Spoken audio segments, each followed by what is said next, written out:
توجه بفرمایید بینندگان عزیز توجه মধ্যপ্রাচ্যের আকাশ এখন যুদ্ধের বড় ময়দান।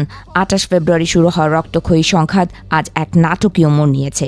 ইরান দাবি করেছে দক্ষিণ পশ্চিম ইরানের পাহাড়ি অঞ্চলে তারা ভূপাতিত করেছে মার্কিন আভিজাত্যের প্রতীক F-15E যুদ্ধবিমান। আকাশে আগুনের গোলা হয়ে আছড়ে পড়া সেই বিমানের ধ্বংসাবশেষ এখন পারস্যের মাটিতে ছড়িয়ে ছিটিয়ে রয়েছে। ঘটনাটি কেবল সামরিক বাহিনীর মধ্যে সীমাবদ্ধ নেই। ইরানের রাষ্ট্রীয় গণমাধ্যম IRIB এক অভাবনীয় দৃশ্য তুলে ধরেছে। কোহগিলওয়ে এবং বয়েল আহমেদ প্রদেশের দুর্গম পাহাড়ি রাস্তায় শত শত ব্যক্তিগত গাড়ি নিয়ে সাধারণ মানুষ ছুটছে দুর্ঘটনাস্থলের দিকে। সবার লক্ষ্য একটাই, নিখোঁজ মার্কিন পাইলটকে খুঁজে বের করা। যেন এক জাতীয় শিকারে মেতেছে গোটা অঞ্চল। ইরানের স্থানীয় একটি টেলিভিশন চ্যানেলে ঘোষণা করা হচ্ছে বিশেষ পুরস্কারের কথা। বলা হয়েছে, হে কোহগিলওয়ে ও বয়ের আহমেদ প্রদেশের সম্মানিত নাগরিকেরা, যদি আপনারা সেই শত্রু পাইলটকে জীবন্ত ধরে আমাদের হাতে তুলে দিতে পারেন, তবে আপনাদের জন্য অপেক্ষা করছে এক বিশাল রাষ্ট্রীয় পুরস্কার ও অমূল্য বোনাস। এই ঘোষণা সীমান্ত ছাড়িয়ে বিশ্বজুড়ে সৃষ্টি করেছে তোলপাড়। এদিকে হাত গুটিয়ে বসে নেই ওয়াশিংটনও। অসমর্থিত সূত্রে জানা গেছে, বিমানের দুজন ক্রুর মধ্যে একজনকে ইতোমধ্যে মার্কিন স্পেশাল ফোর্সের এক নাটকীয় অভিযানে উদ্ধার করে নিরাপদ স্থানে সরিয়ে নিয়েছে।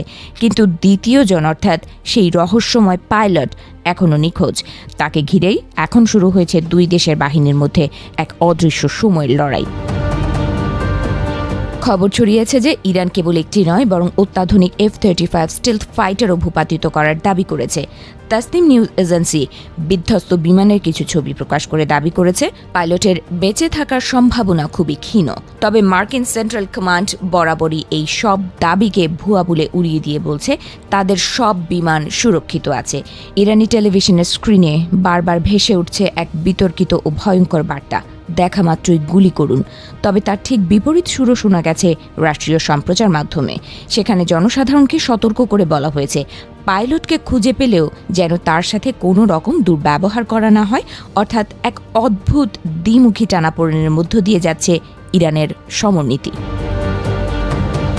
২৮ ফেব্রুয়ারি ইসরায়েল ও যুক্তরাষ্ট্রের আকস্মিক হামলার মাধ্যমে যে আগুনের সূত্রপাত হয়েছিল তা এখন দাউ দাউ করে জ্বলছে। এই কয়েকদিনে ইরানে প্রাণ হারিয়েছেন প্রায় ১৯০০ মানুষ। অন্যদিকে মার্কিন ও ইসরায়েলি বাহিনীও গুনছে লাশের সারি। কোহগিলওয়ে প্রদেশের সেই পাথুরে পাহাড়ে কি আজ লুকিয়ে আছে বিশ্বযুদ্ধের কোনো নতুন বীজ? নিখোঁজ সেই পাইলট কি ধরা পড়বেন ইরানি জনতার হাতে, নাকি মার্কিন কমান্ডো তাকে ছিনিয়ে নিয়ে ফিরবে স্বদেশে? গোটা বিশ্ব এখন এক শ্বাসরুদ্ধকর প্রতীক্ষায়।